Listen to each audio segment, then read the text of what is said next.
I'm here on the roof conducting a leak assessment. A couple days ago, I came out here to look at a leak corresponding with this skylight. It was coming out of the base of this skylight. Noticed that the copper flashing that goes here was lifted up about a half an inch to an inch throughout 8-foot section, so we ended up nailing it back down. And we also installed a tarp here because I could tell that there was a lot of soft area right here where the shingle was. And we ended up caulking around the seam of the skylight.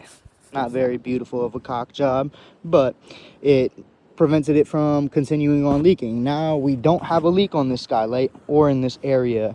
Now we're seeing a leak directly here, corresponding with the wall that separates the bedroom with the green room.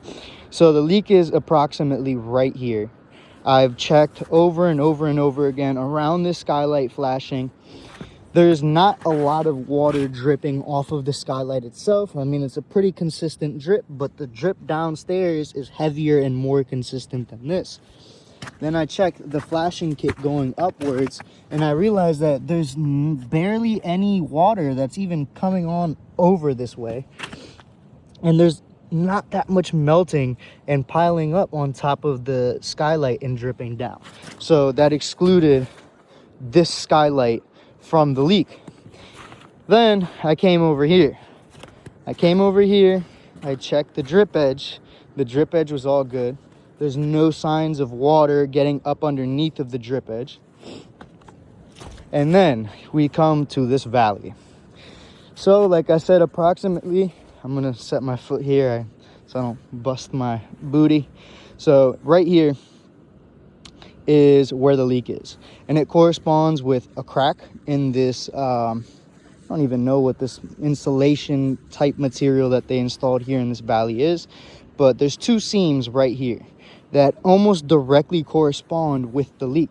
And if we come here to this valley, you can see I am almost 2 knuckles deep. I'm about this deep in water in this valley, just in this section.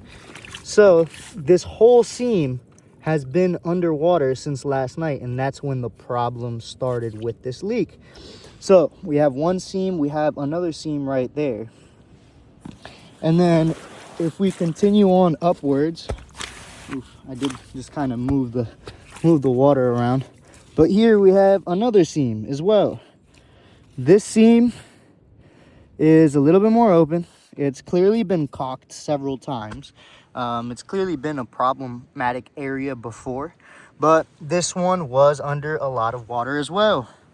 This whole valley going downwards is completely underwater, which would correspond with the steadiness and the volume of water that's coming from that leak on the inside of the home. So I'm deeming this the problematic area, and this is where the leak is coming from.